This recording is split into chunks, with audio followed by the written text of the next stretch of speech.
y la desobediencia? Lecciones morales y espirituales. Perfecto, enseña lecciones morales y espirituales, porque es un libro eminentemente espiritual, religioso o teológico. Bien. Y para los judíos estos escritos son proféticos porque revela la acción o el trato de Dios sobre su pueblo Israel, y esta revelación quedó registrada en las Sagradas Escrituras, por eso la estudiamos. ¿Cuáles son las cualidades de Josué que estuvimos viendo y lo que se revela en la Escritura? Josué Hombre de fe y valiente. Hombre de fe, valiente, y también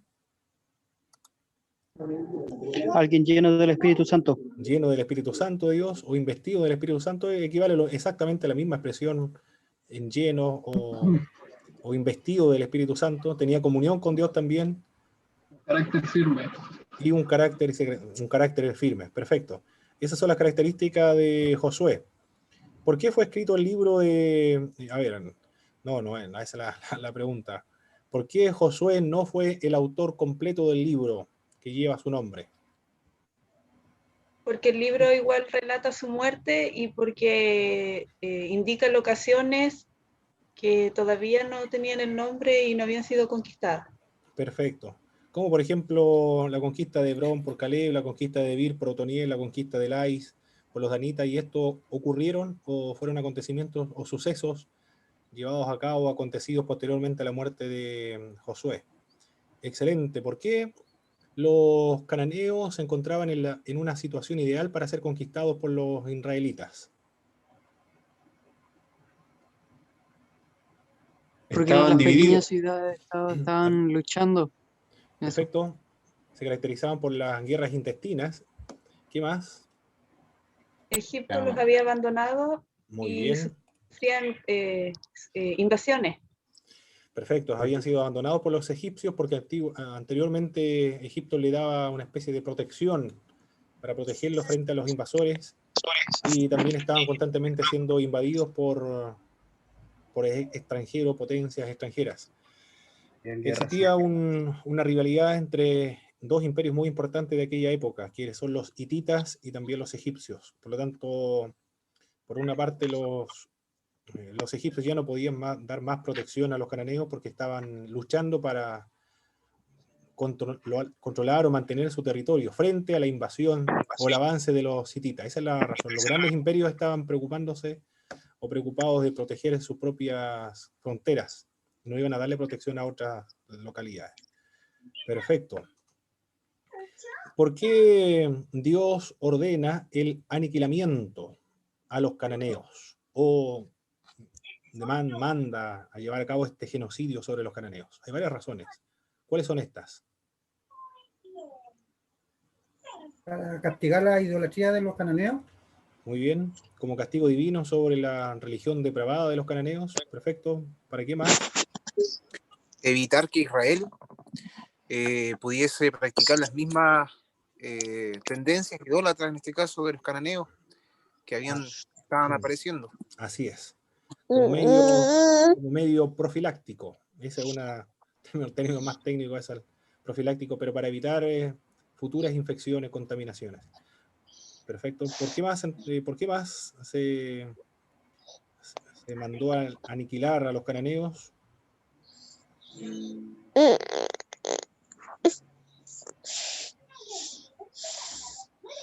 ¿Hay otra Para razón? grabar las mentes de los israelitas, las consecuencias de la impureza. Excelente. Para indicar a los israelitas las consecuencias funestas, terribles de la impureza, de la idolatría, la corrupción, la inmoralidad, en todo sentido, no solamente moralidad sexual, sino política, económica, cultural. El pueblo de Canaán no solamente fue destruido por la idolatría, sino que también ellos abusaban y no prestaban apoyo o ayudas a los más necesitados de la sociedad israelita. Eso es lo que van a comentar posteriormente los profetas, tanto mayores como menores. Son varias las razones, del mismo modo como Sodoma y Gomorra, no solamente por la inmoralidad sexual fue destruido Sodoma y Gomorra, sino también por oprimir a las personas más débiles, por no proteger o brindar ayuda al extranjero, a la viuda, al desamparado y al huérfano. La ley protege especialmente a aquellas personas que son vulnerables. Bien, esas son las razones por las cuales son destruidos los cananeos. El libro de Josué es la conquista de la tierra de Canaán y también el establecimiento de las tribus en ella o el reparto posteriormente de la tierra de Canaán, que constituye un don de Dios. Bien, eso fue lo que estuvimos viendo en la clase anterior y ahora inmediatamente vamos a trabajar con la siguiente clase entonces. Y ahora vamos a trabajar con la Biblia en el libro de Josué. Ahora vamos entonces a apagar los micrófonos y vamos a avanzar en esta clase. En el capítulo 1, verso del 1 al verso 9, encontramos la comisión divina a Josué. Dios le dice a Josué que se levante y que pase el Jordán juntamente con todo el pueblo. En el verso 1 y el verso 2 podemos encontrar aquello. Después de la muerte de Moisés, la razón por la cual la primera generación no pudo ingresar a la tierra de Canaán fue por la falta de fe y la desobediencia. Principalmente la falta de fe porque no confiaban en las promesas que Dios le había otorgado a los israelitas, una tierra que fluye leche y miel.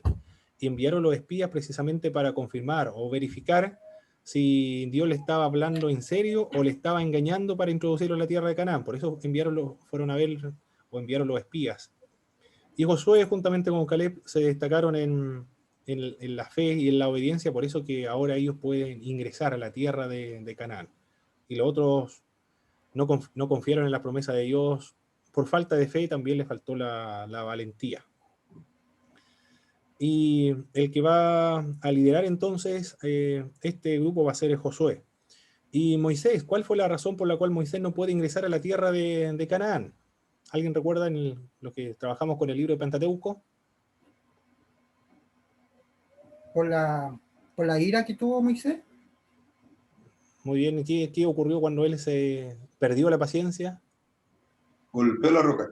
Perfecto, en 2 oportunidades golpeó la roca. Ahí demostraba que había perdido entonces la paciencia que lo había caracterizado, la mansedumbre. El hombre más manso de la antigüedad perdió la paciencia en ese momento. Ahí nos enseña como lección que lo importante no es cómo se comienza, sino cómo se termina. Se debe comenzar bien y terminar bien al mismo tiempo. Hay que perseverar hasta el fin, nos dice el libro de Apocalipsis. Hay que perseverar hasta el fin. ¿Qué le dice el Señor? No solo debe meditar en la ley, sino que también debe obedecerla. Esta exhortación no solamente va para Josué, sino también para todos los creyentes de todos los tiempos. Deleitarse y meditar en la ley del Señor, debe obedecerla. Debemos recordar que una de las claves de interpretación del Antiguo Testamento y el trato de Dios con el pueblo de Israel, las escrituras del Pentateuco, de los libros históricos, los libros proféticos, se debe tener siempre presente la idea del pacto. Dios actúa o trata con el pueblo de Israel conforme al pacto que había establecido con Abraham, con Abraham, Isaac, Jacob, Moisés y también después David y Salomón y todos los israelitas cuando se renueva el pacto. Si los israelitas obedecen, Dios lo bendice. Y si desobedecen, Dios lo maldice. Muy sencilla ese pacto. A eso se le conoce como la teología de la retribución. Esto lo encontramos a través de todo el Antiguo Testamento. La teología o la doctrina de la retribución. Consiste esta doctrina en si el pueblo obedece, Dios lo bendice, si desobedecen, lo maldicen. Esto es lo que dice la ley. Pero según lo que nosotros vemos en el libro de Job y lo que podemos ver y apreciar en el libro de Eclesiastés y lo que vemos en el Nuevo Testamento también, no es una doctrina absoluta.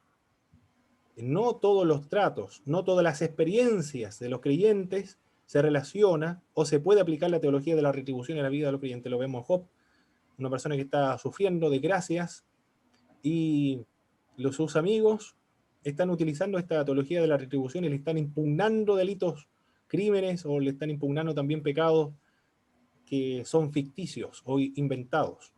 Por lo tanto, esta teología de la retribución o la doctrina de la retribución no explica todas las desgracias que sufren las personas justas o los creyentes a través de las Sagradas Escrituras. Pero el pueblo de Dios, o Dios actúa con el pueblo de Dios de acuerdo a este pacto, o también conocido esta sección del pacto como la teología o la doctrina de la retribución. Le dice que se esfuerce y también fuera valiente, que sea obediente a la ley de Moisés. 3 veces se repite el imperativo a Josué, que debe esforzarse y también debe ser valiente, y Dios promete estar con Josué, le dice: yo estaré contigo, le da su protección, el verso 5. Nadie te podrá hacer frente en todos los días de tu vida, como estuve con Moisés, así también estaré contigo, no te dejaré ni te desampararé. Esta promesa que Dios le entregó a Josué, y esta exhortación también que le entrega a Josué y a todo el pueblo, se puede extrapolar a todos los creyentes de todos los tiempos, y estas mismas expresiones nosotros lo podemos encontrar en el Nuevo Testamento, en el mensaje de Jesucristo a los creyentes. Del mismo modo, el Señor promete su presencia si se cumple o la iglesia lleva a cabo la gran comisión. ¿En qué consiste la gran comisión? La evangelización mundial. Y predicar el evangelio a toda criatura hasta lo último de la tierra, bautizándole, enseñándole que guarden todas las cosas, testificar acerca del Señor Jesucristo, enseñándole la educación o el discipulado a largo plazo. Es una parte de la gran comisión. Y la promesa del Señor a la iglesia que lleva a cabo la gran comisión. Él estará con su iglesia todos los días hasta el fin del mundo. Ahí vemos en esa sección del libro de Mateo un atributo importante de Jesucristo, que es la omnipresencia. Cristo está en todas partes. Estas expresiones se repiten tanto en el Antiguo como en el Nuevo Testamento. En el verso 2, literalmente, ahora levántate, pasa, cruza, inmediatamente, en el verso 2. Mi siervo Moisés ha muerto, ahora pues levántate y pasa este Jordán, tú y todo este pueblo, a la tierra que yo te doy a los hijos de Israel. La expresión es de cruzar inmediatamente, sin dilación, sin demora. Cristo ordena a la iglesia también que le siga, y en este mandato de seguir al Maestro también es sin demora. Y de hecho, aquellos que comienzan a reflexionar o a meditar el seguimiento a Jesucristo, Cristo reprocha a estos discípulos y dice que no son dignos de Cristo. Cuando lo conocen, deben tomar una decisión de seguirle sin demora o sin dilación. La posesión de la tierra depende de la obediencia a la ley. Es por gracia, es un don, esto lo sabemos. Gracia, el pueblo de Israel no se merece la tierra prometida. Abraham tampoco merecía que Dios hiciera un pacto con él. La gracia no lo vemos solamente en el Nuevo Testamento. La gracia lo podemos ver y contemplar ya desde el libro de Génesis, cuando busca a los seres humanos, a Adán y Eva, para restaurar esa comunión rota con el ser humano. Por una parte vemos la gracia, pero esta gracia necesita y demanda lo que vemos acá en el libro de Josué y a través de todas las Sagradas Escrituras: una acción, una responsabilidad de parte del ser humano o de parte del creyente. Debe llevar a cabo algo, debe hacer algo, apropiarse de la gracia por medio de la fe, por medio de un ejercicio de la voluntad. Esto lo vemos en el Nuevo Testamento. La salvación es por gracia. El ser preservado en los caminos del Señor es por gracia también. Cristo preserva al creyente por medio de la gracia. Pero el creyente debe hacer algo. Debe perseverar, debe mantenerse, debe ser fiel hasta la muerte, debe estar crucificado con Cristo, debe negarse a sí mismo, debe desarrollar los frutos del Espíritu y debe amortiguar o disminuir y hacer morir los frutos de la carne y crucificar al viejo hombre. La gracia demanda un compromiso, una responsabilidad, una acción de parte del creyente. Acá vemos que la tierra de Canaán es un don, pero sin embargo el pueblo de Israel debe apropiarse de ese don, debe hacer un ejercicio de un esfuerzo de la voluntad para tomar posesión de la tierra de Canaán. No manda del Señor un meteorito del cielo o hace que las estrellas caigan del cielo y destruyan a todos los cananeos, sino que va a utilizar las habilidades que adquirieron en el desierto los israelitas para destruir y aniquilar a los cananeos. Los israelitas deben luchar, deben perseverar, deben tener fe, deben apropiarse de la tierra prometida. Y si ellos conquistan la tierra de Canaán, no se debe a sus habilidades militares, o porque sean grandes guerreros, porque sean musculosos como Sansón, por ejemplo, sino porque Dios está en medio de ese pueblo. O el Espíritu de Dios, por ejemplo, en Sansón, el que lo llevaba a hacer estos grandes y extraordinarios milagros de fuerza, pero no tenía una constitución física sobrenatural, sino simplemente el Espíritu de Dios que moraba sobre él, le daba esta fuerza extraordinaria. Por eso le dice que deben apropiarse de la tierra de Canaán. La posesión de la tierra depende de la obediencia a la ley.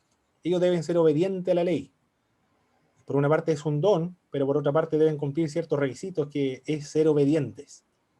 Si ellos obedecen, van a conquistar la tierra de Canaán. Si desobedecen, en aquella conquista van a sufrir pérdida y van a sufrir van a ser derrotados de parte de sus enemigos, como lo vemos, por ejemplo, en Jai. Por la desobediencia de Acán, 33 personas murieron en esa batalla.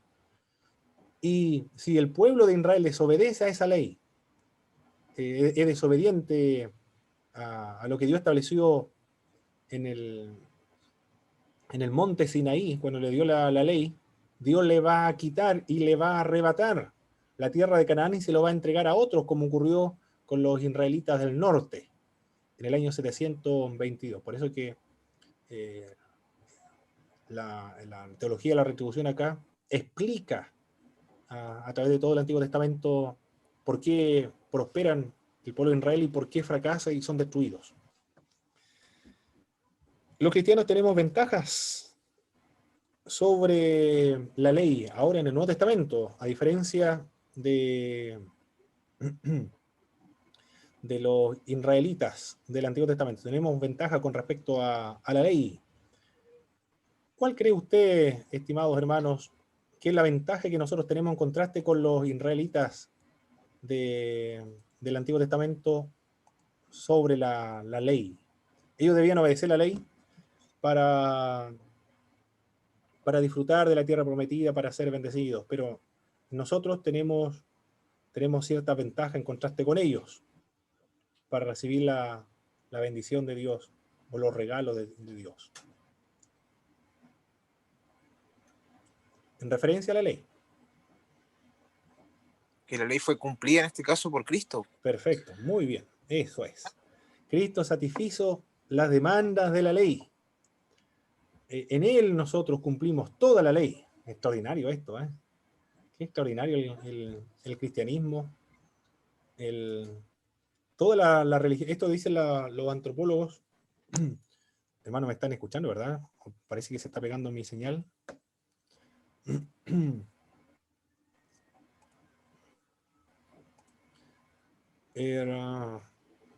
Hermano Christopher, ¿se está escuchando bien, verdad? Sí, se está esperando un poco el... A ver, voy a veces se va, a veces no. Se fue el audio, dice hermano Antonio. Se escucha entrecortado. Se escucha entrecortado. Ahora se normalizó. Muy bien. Bueno, me está diciendo que hay problema de señal acá. Perfecto. De Cristo satisfizo la demanda de la ley. En Él nosotros cumplimos toda la ley. Bueno, porque nosotros era imposible poder cumplirla. ¿Qué ventaja tenemos los cristianos en el nuevo pacto en contraste con el antiguo pacto para la conquista? A través del Espíritu Santo, Dios ha escrito la ley en nuestros corazones ahora. Esa es la diferencia entre el antiguo y el nuevo pacto, si queremos hacer una distinción entre el antiguo y el nuevo pacto, lo vamos a ver, lo vamos a tratar acá. El antiguo pacto estaba escrito en piedras, mientras que el nuevo pacto está escrito en el corazón de los creyentes. Esa es la diferencia entre los israelitas del antiguo pacto y los creyentes del nuevo pacto. Bien. Y Rahab va a ocultar a los espías, porque van a enviar los espías a este lugar. Rahab oculta a los espías. En la Sagrada Escritura, el libro de Efesios, se enseña a no mentir, pero no solamente en Efesios, sino en toda la Escritura la mentira está condenada como una herramienta, un instrumento diabólico, porque Satanás es el padre de mentira. Pero vemos a Ruth mintiendo acá. ¿Cómo se puede explicar que una mujer goce o disfrute de la protección de Dios cuando lo que está haciendo ella es mentir a los de Jericó? ¿Cómo se puede justificar o comprender aquello, que Dios proteja a Rahab por medio de una mentira de Rahab? Su acción bendice al pueblo. Dios había escudriñado el corazón de Rahab, sabía en su interior que conocía a Jehová, había escuchado de él, de las maravillas que había hecho en Egipto. Excelente. Muy bien. Rahab tampoco tenía el conocimiento que tenían los israelitas acerca de los mandamientos de Dios. Perfecto, pero aquí hay algo muy importante que la fe. Ella fue salva físicamente, pero espiritualmente, por supuesto que también, porque la fe viene por el oír la palabra de Dios, por medio del conocimiento de Dios. Ella dijo, escuchó oír, lo que no revela el Pentateuco. Dios llamó a Abraham, no sé si habrá escuchado esta historia, pero lo más probable es que haya escuchado las 10 tribus que Jehová trajo sobre los egipcios. Y el mayor imperio, el mayor ejército, como el ejército actualmente de los Estados Unidos, es derrotado por un grupo de esclavos. Una consulta, profe. Sí, hermano Antonio. A mí me queda claro, ¿no? Lo que explica el autor del libro con respecto a Rahab de la fe, sí, versus la mentira, pero a lo mejor en aquel tiempo y sobre ella se aplicó o se aplica, o por alguna circunstancia tal vez se aplica, pero ahora en la actualidad nosotros podemos jugarnos en alguna situación como eso. O sea, no lo creo que podemos jugarnos con la fe que tenemos en nuestro Señor Jesucristo para decir una mentira en algo que justifique. Bien, vimos un tema una vez pasado, que si vienen a matar a unos ciertos cristianos y uno lo tiene escondido debajo de nuestra casa, ahí podría la mentira aplicar para resguardar la vida de ciertos hermanos, pero no sé si en otras ocasiones, salvo por eso, no sé si por otras ocasiones servirá. Bueno, el contexto es diferente aquí, es muy diferente. Bueno, lo primero es, Rahab fue salvo por la fe. Y va a ser una de las antepasadas. Esto es extraordinario, porque es una prostituta de Canaán, de Jericó. una gentil, una pagana. Pero por medio de esa pagana vendrá el Redentor del mundo. Eso es lo extraordinario. Jesucristo es una antepasada de Jesucristo, del mismo modo como Ruth, por ejemplo, con voz de una moabita. Esto es lo extraordinario de Rahab, por medio de la fe. Pero esa fe vino por el oír, porque escuchó acerca de Jehová. Y ella dijo, este Dios realmente es poderoso, porque sacó un grupo de esclavos de Egipto, derrotó al mayor imperio, abrió el mar, y también con Josué abrió el río Jordán. No, este Dios viene a conquistar la tierra de Canaán. Aquí no hay que hacer nada más ni resistir nada más. No hay que resistir, oponerse o comenzar a envalentonar a sus compatriotas. Aquí lo único que hay que hacer es someterse, rendirse a Jehová. Y es lo que hizo Rahab. Se rindió, se sometió al Señor y fue salva por ello. El contexto de Rahab, la mentira, es diferente al contexto de una guerra. Siempre en la guerra está legitimado el engaño. Pero no solamente en la guerra, sino también en el fútbol, cuando hacen, ¿cómo se llama esto? Finta, creo que se llama. Cuando el jugador le dice que va a ir por un lado y después termina por el otro lado. Finta creo que se le llama. Amague, muy bien, amague. Le dice que va de un lado y después va por el otro lado. Bueno, en todo el deporte se utiliza el engaño para poder ganarle al contrincante. ¿Sí, hermano Jaime? Sí, lo que pasa es que en el sistema bélico o en la guerra, bueno, y también en la actualidad, se usa mucho la inteligencia y la contrainteligencia. Un ejemplo, el servicio de inteligencia que ocupamos nosotros es investigar la fortaleza, la debilidad, por ejemplo, de los peruanos. Sí. Pero yo para poner una barrera para que ellos no me investiguen a mí, yo coloco una barrera y eso se llama contrainteligencia. Entonces yo coloco barreras y esas barreras, lo que dice usted, yo puedo hacer el engaño y puedo mentir. Entonces ahí la mentira se está usando como un arma de contrainteligencia para que a mí no me investiguen. Yo coloco mentiras en medio de la información. Entonces esa es la información que yo entrego, no es la verídica. Eso es, hermano. Perfecto. Así es. El contexto amerita el engaño ahí. Amerita la mentira en contexto de guerra, en el deporte, y también en peligro de muerte cuando los creyentes, por ejemplo, para proteger la Biblia en las persecuciones del Imperio Romano, venían los soldados romanos a confiscar la Biblia a los creyentes. Y los creyentes tenían algunos rollos de Mateo, Juan, Apocalipsis, quizás alguna epístola de Pablo. Tenían el Evangelio de Judas, supongamos, o tenían el libro apócrifo de sabiduría u otro libro apócrifo. Y como los soldados no tenían idea acerca del canon sagrado, cuáles eran los libros considerados inspirados y no, los cristianos entregaban los rollos, pero entregaban el Evangelio de Judas, el Evangelio de Bernabé, el Evangelio de María, el libro de Zacarías o Sabiduría de Salomón, por ejemplo, o los libros de Macabeo, pero bajo ningún punto de vista le van a entregar el libro de Mateo, Juan, Lucas, o la epístola de Pablo, porque para ellos son escrituras sagradas. Los cristianos le decían, ahí tienen todas las escrituras que utilizan los creyentes.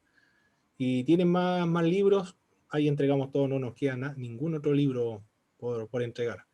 Y eso fue una de las razones también por las cuales es reconocido el canon, porque los cristianos conservaban con su vida los libros que ellos veían como inspirados por el Espíritu Santo de Dios. Y también en persecuciones, cuando los creyentes sufrían persecuciones, los obispos eran escondidos, las personas principales, en las casas de los creyentes, y llegaban las autoridades romanas a preguntar por estos obispos, y por supuesto los creyentes no iban a entregar a los obispos la autoridad de los creyentes, le decían que no había nadie ahí, ni lo conocían, nunca había pasado por ahí el tal obispo, pero estaba ordenado estaba guardado, custodiado en aquella casa. En esos contextos, obviamente, cuando están en peligro de muerte, el engaño, por supuesto que sí, en contexto de guerra, en los deportes, son estrategias, armas, instrumentos legítimos. En esos contextos solamente, no para salvar si alguien ha mentido en otro sentido, eso está condenado en la Sagrada Escritura. Sí, hermano Bernabé. También para introducir las Biblias a países donde no está permitido. Perfecto. Se usan estrategias. Así es, sí, correcto, así es.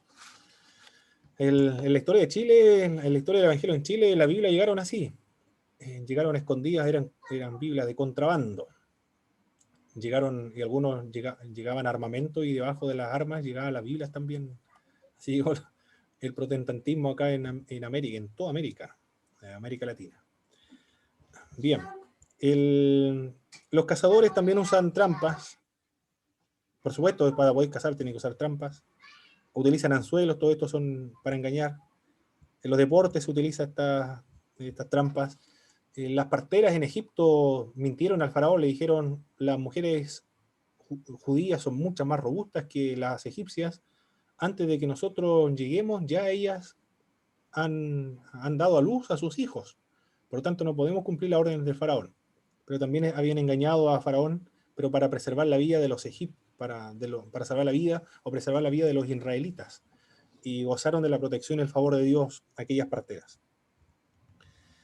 Bueno, aquí vemos también los preparativos para ingresar al Jordán. Josué manda al oficial a levantar al pueblo para la conquista. El líder natural es Josué. Pero Dios va a confirmar a su hijo por medio de señales milagrosas, por medio de eventos extraordinarios, como el cruce del río Jordán, la destrucción por medio de un grito estridente, la muralla de Jericó, y cuando el sol se detuvo. 3 milagros magníficos. Con ello va a confirmar Dios a su elegido, a su ungido, que en caso acá es Josué. Pero el pueblo ya lo reconoce, porque aquí lo vemos. Él es el líder sucesor. Por la antigüedad también, porque ya todas las generaciones antiguas han fallecido. Solamente él con Caleb son los sobrevivientes. Y además porque siempre estuvo con Moisés, aprendiendo de ese hombre. Y lideró batallas también en la época de Moisés. Por eso nadie se le opone. Pero goza de la colaboración del pueblo. Esto es lo importante. El pueblo colabora, están unidos ahora. Cuando haya unidad, el pueblo conquista. Pero después, cuando vamos a ver más adelante, en la época de los jueces, el libro de los jueces, ya las tribus están peleando de manera aislada. Por eso es que no logran conquistar la tierra de Canaán. Y de hecho, nunca la conquistan totalmente. Porque están emprendiendo la batalla de manera separados. Pero acá están todos unidos. Todos colaboran. Y todos están bajo la subordinación de una autoridad escogida por Dios que es Josué. Por eso que logran la conquista de la tierra de Canaán. La respuesta del pueblo fue favorable. Esto lo podemos encontrar en el verso 16 y en el verso 18. Entonces respondieron a Josué diciendo: nosotros haremos todas las cosas que nos han mandado, iremos a donde quiera que nos mande, de manera que obedecimos a Moisés. En todas las cosas sí te obedecemos a ti. Solamente que Jehová tu Dios esté contigo, como estuvo con Moisés. Dios le dijo a Josué: yo estaré contigo. Y el pueblo dijeron: solamente esperamos que Dios esté contigo. Y de hecho va a demostrar Dios que está con Josué, por medio de estos 3 milagros que vemos en el libro de Josué. Y Josué envía espías a Jericó, en el verso 1 y en el verso 3. Y los espías reciben la ayuda de esta mujer, de Rahab, que va a ser la antecesora de Jesucristo. Y voy a borrar esto que vemos. Hermano Pablo, una consulta. Sí, hermano Robinson. Mire, aquí estoy viendo que Josué igual envía espías a Jericó. ¿Se puede considerar que también puede ser como una falta de fe por la conquista de ese pueblo? Asimismo como Moisés envía espías a Canaán. Es diferente acá. Es diferente porque en el Pentateuco hay un reproche para los espías. Para algunos de ellos no, excepto para Josué y Caleb, muy diferente. Estos espías no son enviados para confirmar si la tierra fluye leche y miel, sino por temas estratégicos simplemente. Y lo otro fue por falta de obediencia, porque ellos querían saber si Dios estaba hablando en serio o le estaba engañando. Querían confirmar si la leche efectivamente fluye leche y miel. Acá por necesidades militares fueron enviados, a diferencia de los otros espías. Aquí no hay ningún reproche por lo que vemos en la escritura. Y creo que el libro comenta que lo hicieron por una estrategia militar, para conocer la fortaleza del pueblo. Claro. Muy bien. Muchas gracias, hermano Antonio. El cruce del río Jordán lo tenemos o lo vemos en el capítulo 3, verso del 1 al 4. Ocurrió en primavera, cuando el río se inunda por las nieves del monte Hermón. El arca no era solo un símbolo, el arca del pacto, sino que Dios realmente estaba allí. O la presencia de Dios estaba allí, la gloria de Dios. Sabemos que Dios es omnipresente, está en todas partes, pero está especialmente en algunos sitios, especialmente. Está de manera más intensa, más especial, en un sentido más personal, podríamos, más relacional, así, mejor, esa es la expresión, relacional. Relacional más intenso, más especialmente presente allí que en cualquier otro lugar. Eso es lo que contenía el arca, pero evidentemente que Dios no reside allí solamente porque es omnipresente. La santificación del pueblo consistía en lavar las vestiduras y también la abstinencia, lo dice el libro de Éxodo. Se mencionan a muchas naciones, capítulo 3, verso 10. ¿Cuántas naciones son mencionados acá en el capítulo 3, en el verso 10? A ver, hermana Ruth, capítulo 3, en el verso 10. Vamos a dar lectura. ¿Cuántas naciones son las que se enlistan en este pasaje?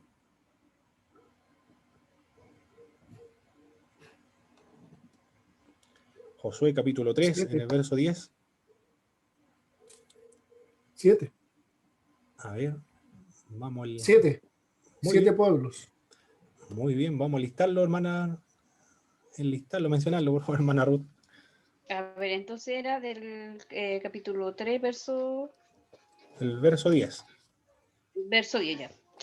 Y añadió Josué: en esto conoceréis que el Dios viviente está en medio de vosotros y que Él echará de delante de vosotros al cananeo, al eteo, al jebeo, hebeo, al fereceo y al jerjeseo, al amorreo y al jebuseo, a todos los feos. Muy bien. ¿Cuántas naciones son entonces? Hermano Jaime dijo 7. 7 dijo. Son 7 naciones. 7 naciones. ¿Y cuál es Pero, sí, hermano Jaime? Aquí se repite el número 7, el número 7 de Dios. Muy bien. Una acotación. Es un número completo. Recuerde que la Biblia no es un libro periodístico, histórico, cronológico, matemático, científico, es teológico. No va a mencionar todas las naciones de Canaán, va a mencionar solamente 7. ¿Por qué? Porque quiere decir con este número que Dios va a expulsar, mire la promesa de Dios, a todos los habitantes, todas las naciones, todas las culturas, todos los idiomas de aquel territorio de Canaán. Eso es lo que quiere decir. Pero por la desobediencia, esta promesa que Dios le entregó a Dios, porque Dios le entregó al pueblo de Israel, no se va a poder cumplir. Se menciona 7 naciones solamente. Pero hay mucho más, por supuesto, y que muchas otras naciones existen en aquel territorio. El número 7 entonces se menciona como número completo. Preparativos para cruzar la tierra o el río Jordán. Los oficiales ordenan al pueblo cruzar el Jordán. Esto lo menciona el verso 2. El verso 3. Josué manda santificar al pueblo en el verso 5. Y Jehová promete engrandecer a Josué delante del pueblo de Israel. Lo vemos en el capítulo 3, en el verso 7. Dios le dice, voy a estar contigo como estuve con Moisés. Y le promete Dios a Josué que lo va a engrandecer delante de todo el pueblo. ¿De qué manera lo va a engrandecer?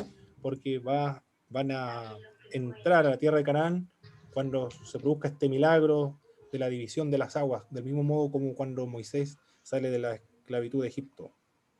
Cruzan el Jordán. Los sacerdotes estuvieron en medio del río hasta que pasó todo el pueblo. Esto lo dice el verso 17, hermano Bernabé, por favor, vamos a darle lectura. Estamos en el capítulo 3, en el verso 17. En el verso 17 vamos a darle lectura. Por favor, hermano Bernabé. Mas todos los sacerdotes que llevaban el arca del pacto de Jehová estuvieron en seco, firmes en medio del Jordán, hasta que todo el pueblo hubo acabado de pasar el Jordán y todo Israel pasó en seco. Muy bien. Estaban los sacerdotes en medio entonces del río Jordán, indicando que Dios estaba en medio abriendo estos ríos para que pasaran en seco el pueblo de Israel. Luego Jehová manda levantar un monumento de piedras conmemorativa de este evento. Esto lo encontramos ya en el capítulo 4, versos 6, 7, y después los versos 19 y 24. Y Jehová engrandece a Josué en el capítulo 4, en el verso 14. Vamos a darle lectura, el capítulo 4, verso 14. Hermano, a ver, aquí tenemos, hermano Gustavo, por favor, vamos a dar lectura, capítulo 4, en el verso 14. ¿Qué nos dice el pasaje bíblico de Josué? Hermano Gustavo Borges. Amén. En aquel día Jehová engrandeció a Josué a los ojos de todo Israel y temieron como habían temido a Moisés todos los días de su vida. Muy bien, muchas gracias, hermano Gustavo. Bien, engrandece Dios a Josué entonces, delante de todo el pueblo, y se levantan dos monumentos de piedra para conmemorar el cruce del río Jordán. Uno de estos monumentos de piedra se encuentra, no se encuentra, estuvo en algún momento, estuvo en medio del río, un monumento de piedra donde estaban los sacerdotes ahí en medio, ahí se levantó este monumento. Esto lo dice el verso 4, estamos en el capítulo todavía, en el capítulo 4. En el verso 9, vamos a dar lectura, hermano Cristian, por favor. Capítulo 4, verso 9.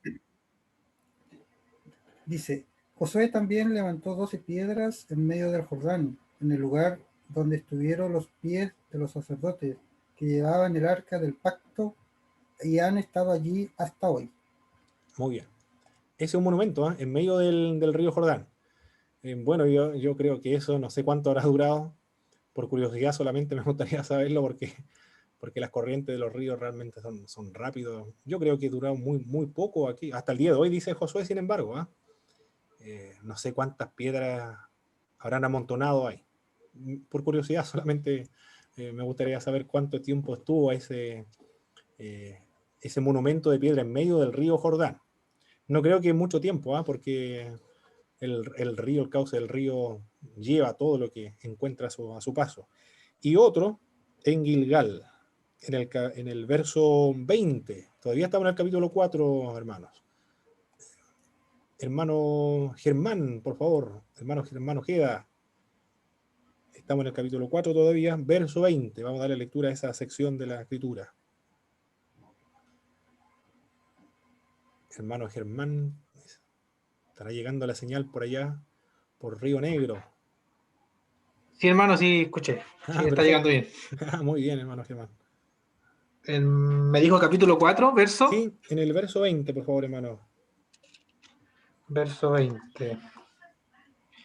Y Josué erigió en Gilgal las 12 piedras que habían traído del Jordán. Muy bien. Verso 20. Eso fue en Gilgal entonces.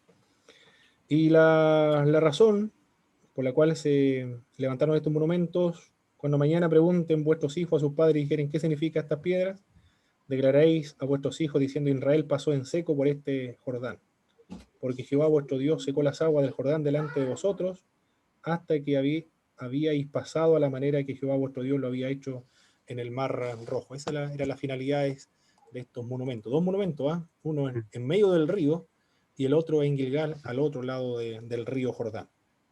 Profe, una Sí, consulta. hermano Robinson. Hermano Robinson, después hermano Antonio. Mire, por lo que yo entiendo ahí en el capítulo 4, ¿sí? En el medio del Jordán, ellos escogen ahí en medio del 12 piedras. ¿Correcto? Los sacan del río Jordán para que quede como recordatorio. ¿Sí? Y esas mismas 12 piedras después las van a hacer un monumento en donde leía recién mi hermano. Levantó un monumento a las 12 piedras que aquí habían sacado del río Jordán. O sea, no es que hayan hecho un monumento en el río Jordán los primeros, cuando estaban los sacerdotes, sino que escogieran de ahí 12 piedras y posteriormente esas 12 piedras hagan un monumento después en otro lugar. Según lo que entiendo ahí, no que hayan hecho un monumento, me parece mucho. A ver, ¿así entendieron los hermanos igual o no? O sea, por lo veo en la versión que tengo acá, la PDT, sale así. La PDT. A ver, revisémoslo otra vez, hermano. A ver, la primera era el 4.9, a ver, 4.9. Aquí tengo la nueva versión internacional. Vamos a revisar bien para ir claro esa parte. 4.9, además, Josué colocó 12 piedras. Además, Josué, en la nueva versión internacional dice: además, Josué colocó 12 piedras en el cauce del río donde se detuvieron los sacerdotes que llevaban el arca del pacto. Esas piedras siguen allí hasta el día de hoy. Bueno, eso dice la nueva versión internacional. Y en el 4.9. La Reina Valera también. 4.9. La Reina Valera dice levantó. También levantó 12 piedras. Levantó 12 piedras. Pero en el mismo lugar de donde estaban los sacerdotes, pues en el medio del río, se entiende, pues en el cauce donde estaban los sacerdotes parados para... En el lugar donde estuvieron. Acá yo tengo la PDT y dice que sí erguieron un altar de 12 piedras. Claro, pero yo creo que esas son... Después mandan José a 12 hombres fuertes, dice que saquen 12 piedras, se supone, para que quede un monumento fuera también, como recordatorio. Es lo que entiendo. Sí, esa era parte de mi pregunta también, que habían sacado aparte 12 piedras como recordatorio. Claro, eso es así. Aparte de la del altar, que dejaron ahí. Bueno, lo que pasa es que yo creo que en la parte donde dice levantó, o sea, uno levanta una piedra y no la vuelve a dejar en el mismo lugar. O sea, levantar quiere decir como un altar, se refiere, por lo menos en la Reina Valera 960. Por lo menos acá en la versión de PDT, que es la que leyó mi hermano Robinson, desde el versículo 8 dice: los israelitas hicieron tal como Josué les ordenó. Sacaron del río Jordán 12 piedras, cada uno de los 12 hombres escogidos de entre las 12 tribus de Israel. Cargó una piedra. La llevaron hasta el campamento y la dejaron allí, tal como el Señor había dicho. Josué también hizo colocar 12 piedras adicionales en medio del Jordán, en el lugar donde se habían detenido los sacerdotes que cargaban el cofre del pacto. Aún hoy las piedras siguen allí. O sea, son como 24 piedras. 24 en total. ¿Está claro, no? Sí, hermano. Sí. En la nueva versión, desde el verso 8 está la clave más. Del verso 8 se responde a la pregunta, del verso 8 en adelante. Muy bien. Perfecto. Respondida esa pregunta, entonces, la otra pregunta, el cruce del río Jordán. ¿Por qué Dios abrió el Jordán de manera sobrenatural? Bueno, esto es lo que dice el libro de texto y lo pregunta de tarea, para engrandecer a Josué ante los ojos de los líderes del pueblo de Israel, una de ellas. Esto es para confirmar el liderazgo de Josué. Pero ocurre también en las iglesias, los pastores, cuando van a ser escogidos, por ejemplo, nombrados o ordenados como pastor en una congregación, ocurre de manera similar. Dios realiza alguna acción, escoge. Hay varias formas por las cuales Dios determina o selecciona a un miembro de una congregación para liderar a una comunidad de fe. En el caso de los apóstoles también ocurrió del mismo modo, para que las personas sigan ese líder que Dios ha escogido. Pero también para desarrollar la fe de los hebreos. Claro, los israelitas viendo que el río Jordán se abre por medio de un milagro extraordinario, esto le va a recordar para siempre a los israelitas que Dios está con ellos, del mismo modo como abrió el río Jordán, va a actuar a favor del pueblo de Israel en cualquier parte, en cualquier circunstancia donde se encuentren, va a desarrollar la fe de los hebreos. Sabemos que la fe viene por el oír palabra de Dios, la fe viene por el conocimiento de Dios, pero esa fe necesita ser fortalecida, desarrollada, y la manera en que la fe debe crecer, se debe desarrollar o fortalecer, es también por medio de los milagros. Esa es una de las razones también de los milagros, fortalecer, desarrollar la fe. Pero no es la única manera de desarrollar o fortalecer la fe, sino también las pruebas son muy importantes para fortalecer la fe. La obediencia a las Escrituras, la obediencia a la voz de Dios, es otra forma también de fortalecer y de desarrollar la fe. Demostrarle que Dios echaría a los cananeos de la tierra de la promisión, o la tierra de la promesa. Pero ellos deben actuar, deben tomar las armas y expulsar a los cananeos, para sembrar terror también en sus enemigos y dar testimonio a todos los pueblos del poder y la fidelidad de Dios. El libro de Josué también nos dice eso, que cuando ocurrió esto, el nombre de Jehová de Dios fue conocido en todas partes, en toda la tierra de Canaán se conoció las obras que Dios hacía. Conocieron la salida de Egipto, conocieron que el río Jordán se abrió, conocieron la destrucción de la muralla de Jericó.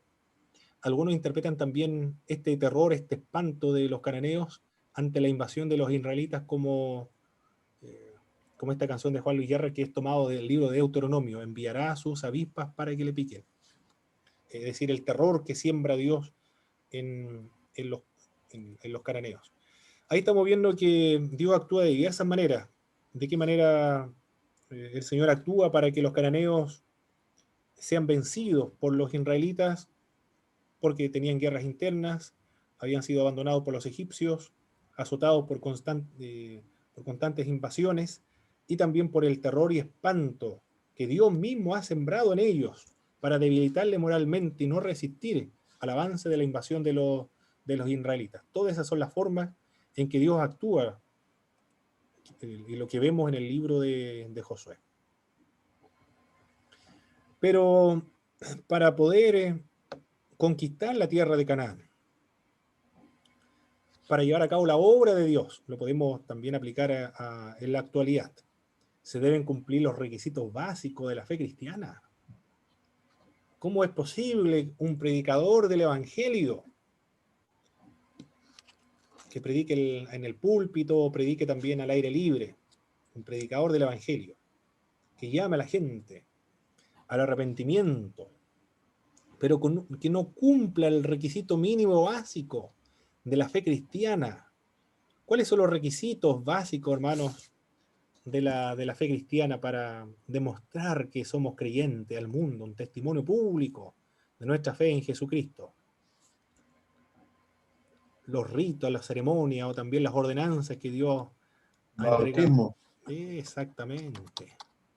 El bautismo. Una persona debe estar bautizada. Es increíble, yo una vez conocí a un pastor que, bueno, nacido, criado en una iglesia, pero nunca se bautizó. Nunca se bautizó. No sé qué habrá ocurrido, pero postergó su bautismo. Pero fue nombrado como pastor. Pero no cumplía el requisito básico, que era el bautismo. El congregarse, el ofrendar, por ejemplo, o el diezmar, son requisitos básicos de evidencia de un creyente. Y acá, para conquistar la tierra de Canaán, para apropiarse del regalo de Dios, el don de Dios, ellos habían un grupo que no se había circuncidado, no había cumplido el requisito básico para ser parte del pueblo del pacto. Por eso que se van a circuncidar, acá le van a dar la orden de circuncidarse. La causa de la circuncisión. Aquí estamos en el capítulo 5 ahora. Vamos a ver, hay una pregunta en el chat. Hermano Vicente dice, seres salvados. No entendí esa expresión, hermano Vicente, seres salvados. Si lo pudiera explicar mejor, por favor. Muy bien, vamos a seguir. El capítulo 5, en el verso 2. Y al verso 5 vamos a darle lectura, por favor, aquí. Voy a buscar algún hermano que lo pueda. Hermano Franco, por favor. En el verso 2 al verso 5.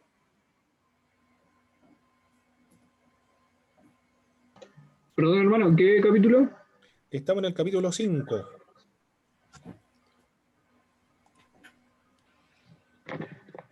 Del verso 2 al 5, me dijo. Sí. Ya.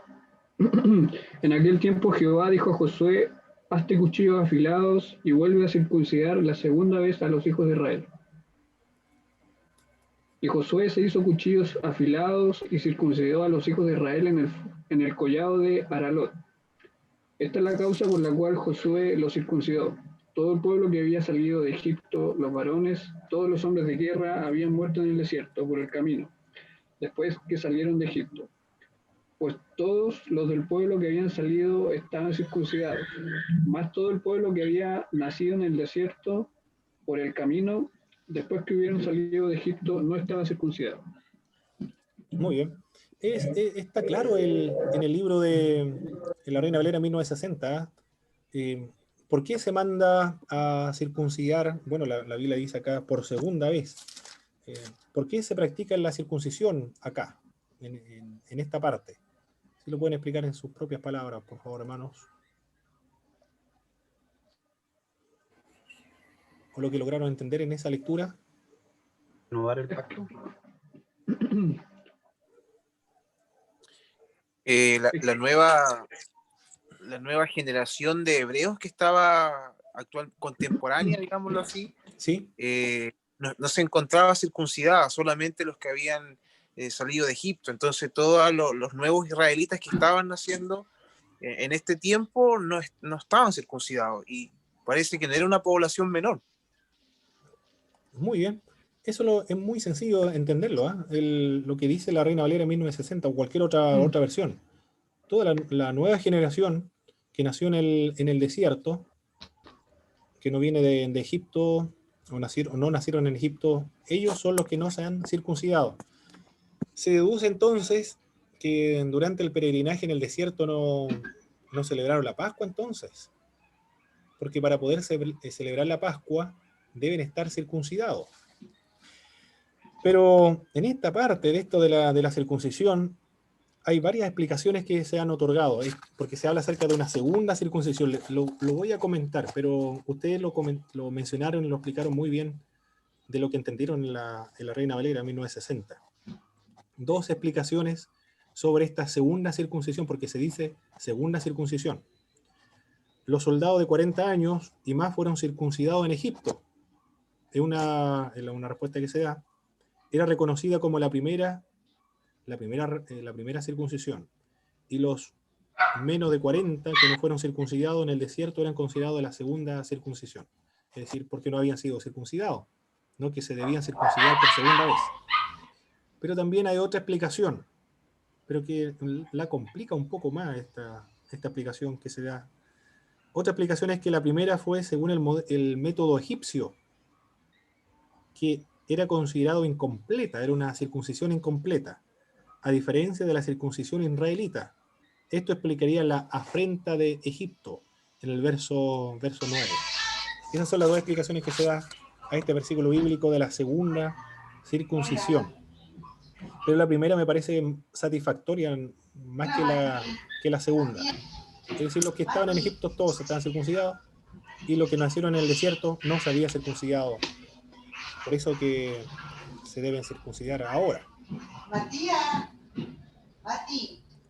Pero ellos no celebraron la Pascua ni la circuncisión, fue por la desobediencia que tuvo el pueblo a no pasar o tomar posesión de la tierra prometida. No lo sé esa parte, mano, ¿verdad? Porque cuando no pasaron cuando no tomaron posesión de la tierra prometida, Dios los castigó, cuando los dejó en el desierto como alrededor de 38 años. Sí. Hasta que esa generación se exterminara. Correcto. Y no celebraron la Pascua ni circuncidaron la nueva generación. O sea, no hubo fiesta, nada. Fue como un castigo a la desobediencia.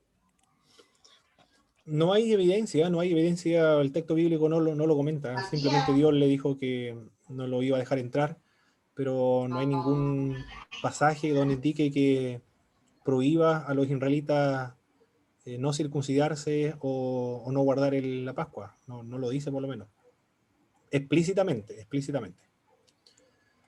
Muy bien, la causa de la circuncisión ya lo vimos, ahora sí celebraron la Pascua en el verso 10. Obviamente porque no lo podían celebrar anteriormente porque había muchas personas que no estaban circuncidadas, pero ahora sí se va a celebrar la Pascua en el desierto. Hermano José, en el capítulo 5 todavía continuamos en el verso 10 ahora. Hermano José Asman. Hermano Pablo. Sí, hermano Bernabé. Ya, me llama la atención aquí que los versículos más abajo habla de que los que murieron, los que salieron de Egipto y murieron, fueron los hombres de guerra. ¿Sí? Después dice que los hijos de ellos, que también iban a ser hombres de guerra, porque para conquistar la tierra necesitaban ser hombres de guerra, ellos fueron los que se circuncidaron. Eso es lo que yo entiendo, los versículos más abajo. Correcto, sí. El 6. Exacto.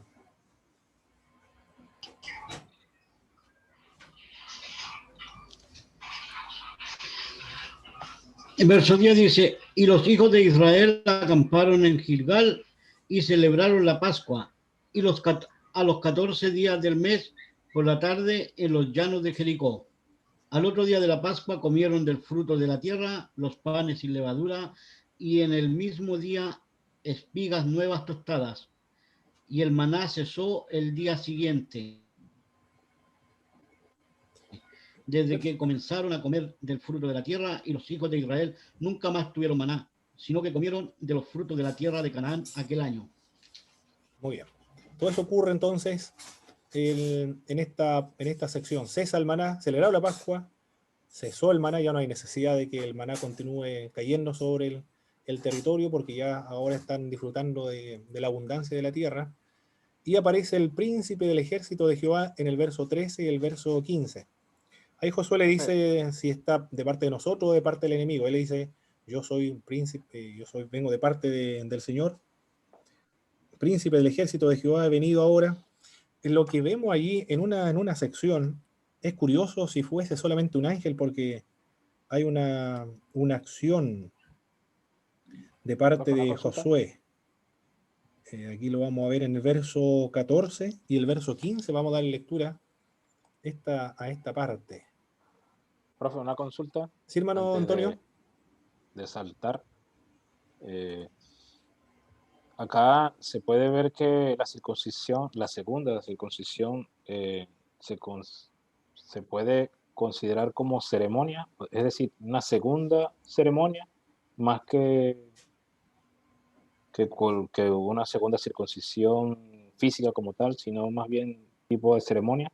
Porque se supone que en el desierto habla de dos grupos, los viejos que salieron de Egipto 40 años antes y ahora durante todo ese tiempo que pasó ya ellos murieron y viene un segundo grupo, que son los que entran a la tierra prometida, y es donde se celebra la segunda ceremonia. Y por eso que siempre está asociado la primera ceremonia cuando salieron, hicieron la fiesta de Pascua, y otra vez están celebrando la fiesta de Pascua. Es más bien como una ceremonia, más que con un acto físico. Esa explicación no la he escuchado, ¿eh? No, en algún libro. Quizás por esa razón, por estas confusiones que se produce a esta segunda circuncisión, es que algunos han respondido, han argumentado y han planteado la otra pregunta. Porque yo estoy leyendo acá la telea ¿sí? y lo habla de ceremonia. Y me llama la atención la palabra ceremonia. Es que están practicando una ceremonia antes de la circuncisión, la salida de Egipto, que es la victoria con la celebración de la Pascua, y ahora una nueva ceremonia que es de limpieza espiritual para ellos como tal. Ya ellos han pasado ese grupo. Bueno, la circuncisión es cortar el prepucio. Es un rito del Antiguo Testamento para ser símbolo del Antiguo Pacto. Por lo tanto, es una acción que se realiza sobre todo los hijos de los israelitas. Por eso que la otra explicación, la segunda explicación es que como los niños son circuncidados al octavo día de haber nacido, algunos sostienen que estos hijos que no van a estar aptos para la guerra, sino ahora están aptos para la guerra, habían sido circuncidados efectivamente, pero ya en Egipto, pero cuando eran niños, al octavo día. Pero era una circuncisión incompleta. Por ejemplo, acá en el versículo 5 dice: todos los hombres y muchachos que habían salido de Egipto ya estaban circuncidados, pero con los que nacieron en el desierto no se había llevado a cabo esta ceremonia. O sea que durante todos esos 40 años no se había llevado una segunda ceremonia de circuncisión. Por eso que todo ese segundo grupo tenían que haber pasado por esa circuncisión. Eso es lo que me llama la atención, que durante estaban en el desierto los que nacieron, no se había hecho una nueva ceremonia de circuncisión. Ah, sí, efectivamente, claro, eso es lo que es la primera explicación que estuvimos escuchando con respecto a esta segunda circuncisión. Todos los hijos nacidos no los circuncidaron simplemente. No sé cuál habría sido la razón. Tan decepcionados habrán estado de Dios que perdieron la fe. Bueno, ya no tenían fe, pero olvidarse de un rito tan importante, ser miembro del pacto, algo que había establecido Abraham, es casi inexplicable por qué no se habían circuncidado. Muy extraño, muy extraño. Y una segunda pregunta, ¿sí? Fuera un poco del tema, con respecto a su comentario inicial acerca de que ciertas manifestaciones o señales validan la aprobación de Dios para un ministerio, por ejemplo, un pastorado o algo. Siempre tiene que haber un requerimiento básico para esto. Exacto. Y he visto, no sé, he conocido ya algunos hermanos que, por ejemplo, se han divorciado y después del divorcio son nombrados pastor con su ceremonia, movimiento, no sé qué tipo de celebración hacen ellos allí, pero como hay otras partes que dicen que no se puede, si una persona que es divorciada se puede ser pastor, otros dicen que sí, entonces no sé si es que es un requerimiento básico como tal. Bueno, el básico es estar convertido y bautizado, el rito básico, fundamental, el bautismo. Lo otro ya depende de cada una de las denominaciones. Algunas que son más laxas, podemos decir, otros son mucho más rigurosas, otros son más conservadores, comienzan a ver la historia, todos los casos distintos. Eso depende de cada una de las denominaciones. Algunas denominaciones tienen requisitos escritos, otros no. Si está en lo escrito, ahí te termina. Si pueden nombrar a pastores que han sido bajo ciertas condiciones, divorciados anteriormente. Pero eso depende de cada denominación. Los casos son todos distintos también. Hay mucha diferencia entre un caso y otro. Bien, estamos del príncipe, el príncipe que se le aparece a Jehová. Le voy a dar la lectura. A ver, ¿quién hermano falta? Pastora Constanza, por favor. La pastora Constanza que nos ha estado participando. Vamos a darle la oportunidad a la pastora Constanza en el verso. Estamos en el capítulo 5, en el verso 14. El verso 14 y el verso 15. Vamos a leer ahí, por favor. Josué me dijo, hermano. Sí, capítulo 5, verso 14 al 15. Verso 14 y 15. Dice así: él respondió, no, más como príncipe del ejército de Jehová he venido ahora. Entonces Josué, postrándose sobre su rostro en tierra, le adoró y le dijo, ¿qué dice mi señor a su siervo? Y el príncipe del ejército de Jehová respondió a Josué, quita el calzado de tus pies, porque el lugar donde estás es santo. Y Josué así lo hizo. Bien, en esa lectura ahora pueden participar todos los hermanos. El hermano Germán, Vicente, Cristian, Gustavo, Danay, hermano Robinson igual, y todos los demás que están conectados. Veo algunas secciones acá solamente. ¿Qué acción logra ver usted acá en Josué que confirme o verifique, evidencie de que él no está hablando simplemente con un ángel, sino que está hablando con alguien más que un ángel? Adoración. Eso. Muy bien. Hay una Yo pienso, hermano, que hay una por adoración. ejemplo, el hecho de que Josué se tenga que sacar el calzado también hace como una ilustración a lo que hizo Moisés cuando estaba delante de Dios en la zarza. Perfecto. El mismo ángel entonces que se presentó a Moisés en la zarza ardiendo. Hay una adoración y el lugar donde por lo menos, está es santo. sí, el hecho de que caiga de rodillas con reverencia ya es como que de postrarse, ya como una veneración más allá de lo que hacían ellos, pues, a un ser divino. Porque este mismo acto va a hacer Juan en el libro de Apocalipsis, pero el ángel se lo impidió, le dijo, no me adores, porque yo soy consiervo tuyo y de los profetas, adora solamente a Dios. Pero en cambio acá no vemos ningún reproche a Josué. No. Por lo tanto, la persona que está acá conversando con Josué es alguien mucho más que un ángel. Es alguien que se puede adorar. Y su presencia hace que el lugar sea santo. Porque él, el verso 15, porque hermano él es Pablo. santo. ¿Sí, hermano Christopher? Según el joven. Vamos a escuchar, Si hermano podemos, Christopher. si podemos poner atención al verso 15, las primeras 3 palabras que están situadas. Y dice, y el príncipe del ejército de Jehová. ¿Sí? Y ese príncipe está escrito la primera con P mayúscula. Sí. Ah, bueno. Bueno, hay que recordar, hermanos, hay que recordar acá que las escrituras antiguas todas eran mayúsculas. Mayúsculas. Todo era mayúscula. Y bueno, no se logra distinguir.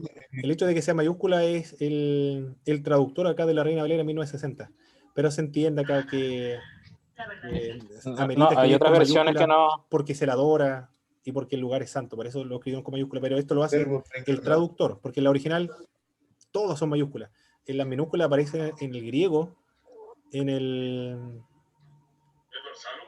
Se me fue la fecha, parece que entre el 800 parece que aparece el 800, 900 después de Cristo aparece la minúscula. Antes todo se escribía con mayúscula. Por eso esto de mayúscula y minúscula corresponde solamente a los traductores bíblicos, y acá la Reina Valera en 1960 en español. ¿Alguien más quería opinar? Según el comentario de la Biblia que tengo yo, hermano, ¿sí? Dice que al decirle que quite el calzado de sus pies es mire, se lo voy a leer, dice. ¿Ya? El mandato que recuerda la aparición de Dios a Moisés en la zarza ardiente, el cual implica que la persona que se le aparecía ahora era la misma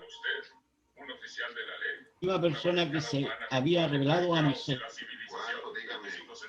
Muy bien, sí, exacto, no, evidentemente es así, porque la frase quita el lugar donde está tu calzado y tus pies, porque lugares santos son exactamente las mismas. Muy bien, la captura de Jericó ahora. ¿Por qué fue entregada la ciudad de Jericó de una manera tan sobrenatural? Una de las razones para evitar un sitio prolongado, bueno, esto lo dicen los comentaristas bíblicos, para enseñar a Israel que la tierra de Canaán era un regalo de Dios recibido por fe, más bien que por la victoria de o la fuerza de sus armas, para aumentar la fe de los israelitas a fin de ganar la batalla futura. Esas fueron las razones por las cuales se captura la ciudad de Jericó de una manera sobrenatural. La toma de la tierra de Canaán llevó mucho tiempo y también muchas batallas. El narrador selecciona 4 por razones históricas y también teológicas. Jericó, bueno, todavía existe, es un montículo solamente, no es que una ciudad nunca se construyó, es un montículo solamente, 240 metros debajo del nivel del mar. La vuelta a la ciudad sirvieron como aviso de que el Señor marcó la ciudad como suya, por eso dieron 7 vueltas, 7 días, el último día, 7 vueltas en un solo día. Una vuelta por día y el último día las 7. Josué no invadió la tierra por el sur, pues en el sur habían ciudades bien fortificadas. ¿Qué es lo que va a hacer Josué? Dividir la tierra de Canaán, o dividir a los cananeos. Por eso entra entre medio de las tribus de Canaán. Entró por la parte céntrica y capturó a Jericó, pues tenía importancia estratégica, pues se ubicaba a la entrada de los pasos que llevaban al interior de la tierra de Canaán. Su captura dividió el país en 2 partes. Esto es lo que comenta el libro de texto de Pablo Hoff. Se captura a Jericó, se preparan para la conquista en el verso 3 y verso 4. El proceso lo comenta el verso 10, verso 14, y se produce el desenlace final cuando cae la muralla de Jericó. Ellos debían dar una vuelta por día, sin proferir ningún tipo de palabra, y el último día dieron 7 vueltas, y a la orden de Josué de gritar, todos gritaron, y cuando comenzaron a gritar, se derrumba de manera maravillosa la muralla de Jericó, y todos comenzaron a avanzar, y a destruir, y a matar, a aniquilar a hombres, mujeres, ancianos, niños, animales, vacunos, todo lo que se moviera, todo lo que tuviese vida, ellos lo aniquilaron.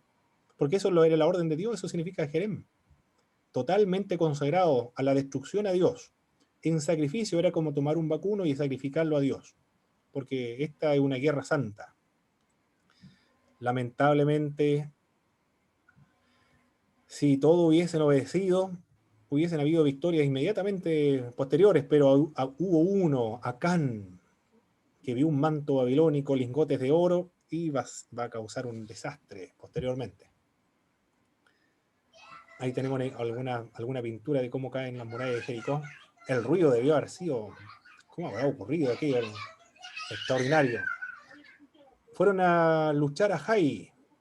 Fueron menos gente, menos personas, pero murieron. Fueron aplastados, 33 personas murieron por causa del pecado de este hombre, de Acán.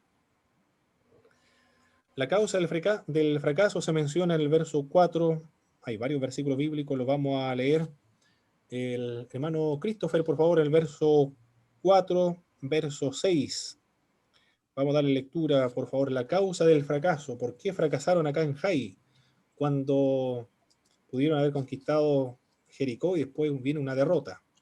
Estamos en el capítulo 7 ahora. 4 al 6. 4, 6, y después nos cambiamos al 10. Dice, y subieron allá del pueblo como 3,000 hombres, los cuales huyeron delante de los de Jai. Y los de Jai mataron de ellos a unos 36 hombres, y los siguieron desde la puerta hasta Sebarim, y los derrotaron en la bajada, por lo cual el corazón del pueblo desfalleció, vino a ser como agua. Entonces Josué rompió sus vestidos y se postró en tierra sobre su rostro delante del arca de Jehová hasta caer de la tarde, él y los ancianos de Israel, y echaron polvo sobre sus cabezas. Bien. Y bueno, él dice, ¿por qué, Señor, nos has traído acá para que seamos destruidos por nuestros enemigos? Ahora van a escuchar todos los cananeos que lo dejáis, nos pudieron derrotar. Bueno, eran 36 hombres, habían dicho, 33 en delante. Son 36 personas que murieron de los israelitas. Y Josué dice, ahora todo el mundo se va a enterar de que fuimos destruidos, ahora van a cobrar ánimo, todos los cananeos van a rodearnos y nos van a aniquilar a todos nosotros debajo del cielo. Y el Señor le llama la atención a Josué y le dice, ¿hasta cuándo vas a estar así? Y no comienza a limpiar al pueblo de Israel porque hay uno que está en medio de ustedes y ese es un pecador, por lo tanto hay que aniquilarlo. Y la suerte cae, o no sé, el modo no lo dice el texto bíblico claramente, pero el hecho de que todo el mundo se dio cuenta fue Acán. Tomó un lingote, la codicia de Acán, terrible este hombre, la codicia, siempre ha causado la codicia estragos en un pueblo. En el verso 25-26 nos dice la escritura, entonces Josué y todo Israel con él tomaron a Acán, hijo de Zera, el dinero, el manto, el lingote de oro, sus hijos, sus hijas, sus bueyes, sus asnos, sus ovejas, su tienda y todo cuanto tenía, y lo llevaron todo al valle de Acor. Allí lo apedrearon, y después de apedrearlo lo quemaron. Increíble, ¿eh? Para poder purificar al pueblo, y lo que causó esta derrota militar fue el pecado de Acán. ¿Cuál fue el proceso del pecado de Acán? En el verso 21 lo menciona, hermano Antonio, el verso 21, por favor. El proceso, cómo se inicia el pecado y cómo culmina posteriormente. Bueno, perdón, ¿me dijo el capítulo? Capítulo 7, verso 21.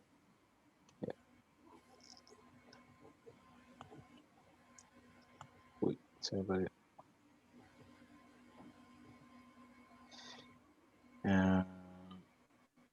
Que entre las cosas que tomaron vi una hermosa capa babilónica, 2 kilos de plata y una barra de oro que pesaba más de medio kilo. Tanto me gustaron esas cosas que las guardé y las enterré debajo de mi carpa. La plata está en el fondo. Ah, muy bien, leí otra versión, la PDT parece. La Reina Valera. No, la TLA. Ah, muy bien. Pero en la Reina Valera está muy claro el proceso, ¿eh? Lo primero que... ¿cómo se despierta la codicia de Acán? ¿Qué es lo que hace él? El hermano que tiene Cuando vio el manto y vio el oro, entró a la codicia. Muy bien. Primero vio y después, ¿qué es lo que hace? Codició. Y después de Tomó. y después toma. Ahí tenemos el proceso del pecado, ¿eh? Ver primero, después codiciar, y cuando consuma el pecado, lo tomó, agarró el lingote de oro, 200 ciclos de plata y el manto babilónico. Increíble, ¿eh? Dios nos libre de este proceso de pecado. El que cree... Y lo escondió. Y lo escondió. Y parece que está toda la familia confabulado o de acuerdo con él, porque por eso explica que toda la familia sea destruida después, juntamente con Acán.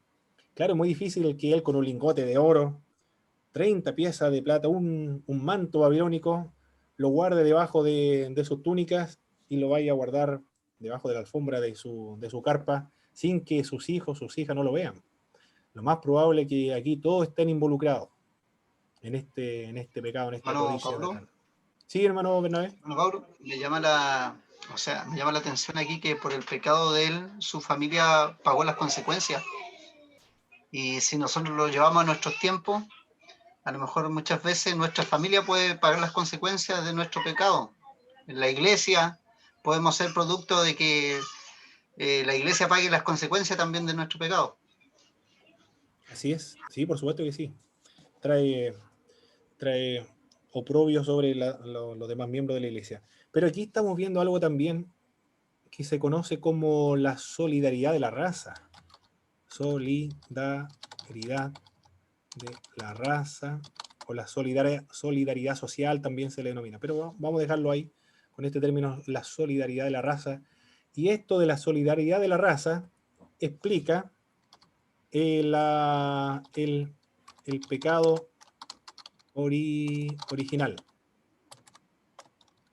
Pero también esta solidaridad de la raza explica al mismo tiempo no solamente el pecado original, sino la justicia imputada.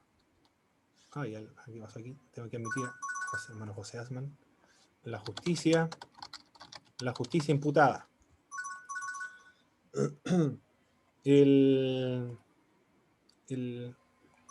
Una persona comete un pecado y toda la comunidad, todo el pueblo de Israel se va involucrado, sufre la consecuencia de ese pecado, y Esto explica también el pecado original. Adán y Eva cometieron el pecado, pero todos nosotros, sus descendientes, va a sufrir las consecuencias del pecado de Adán y Eva. Alguien podría decir que esto es injusto, pero sin embargo la justificación, la muerte de Cristo, la justicia de Cristo, aquel que cree en Cristo, esa justicia le es imputada también. Por eso es imputada. Al creer en Jesucristo. A eso se refiere la justicia imputada. La justicia Por eso es. atribuible. Se atribuye la justicia de Cristo a la persona que cree, del mismo modo como el pecado de Adán y Eva se atribuyó a todos sus descendientes. Esa es una explicación teológica solamente para hablar acerca del pecado que se imputa a todos los descendientes de Adán y Eva, y también la forma en que se imputa la justicia de Cristo a todos los creyentes, conocido como la justicia imputada. Está más claro, sin embargo, más explícitamente mencionado en el Nuevo Testamento, en las epístolas del apóstol Pablo, esa justicia imputada, principalmente en las epístolas de Corintios. Es decir, la justicia de Cristo se imputa, se atribuye a la persona que cree en Jesucristo. Muy bien, pero lo vemos acá en Acán, cuando el pueblo de Israel sufre las consecuencias y la familia de Acán también sufre las consecuencias por la solidaridad de la raza. Aquí estamos viendo entonces que Dios no ve a un pueblo, no es un pueblo individualista, sino colectivo. La acción, la actitud de una persona, miembro de esa colectividad, toda la comunidad se ve afectada. Y después, para poder limpiarlo, tienen que apedrear y quemar a Acán y también a todos sus descendientes. Perfecto, ya estamos en la hora, mis hermanos. Esto se lo voy a enviar a sus correos electrónicos ahora. Vamos a hacer algunas preguntas de lo que estuvimos viendo en esta clase. ¿Cuál es la orden que Dios le entregó a Josué antes de comenzar los preparativos para la tierra de Canaán? ¿Qué fue lo que Dios le ordenó a Josué? Ahora todos pueden activar su micrófono, hermanos. Fuerza y que se valiente. Que se levante y pase el Jordán con todo el pueblo. Muy bien, se levante, pase el Jordán con todo el pueblo, que se esforzara, que fuera valiente. ¿Qué más le dijo? Que guarde la ley. Moisés. Que sea obediente a la ley de Moisés. Excelente, que guarde la ley de Moisés. Esto es muy importante, debe tener presente siempre esta teología de la retribución, o lo que nos comenta Moisés en el libro de Deuteronomio. Si obedecen, Dios lo bendice; si desobedecen, Dios lo maldice. Muy bien. ¿Cómo podemos saber qué personas Dios ha escogido para dirigir a un pueblo? En el caso de un pastor, por ejemplo, en la actualidad, o un obispo. ¿Le dio una señal? Dios lo confirma, ¿cierto? Dios lo confirma, da algún tipo de señal. Como ocurrió con Moisés, y también como ocurre acá con Josué cuando abre el río Jordán, y también la destrucción de Jericó. Excelente. Según bien.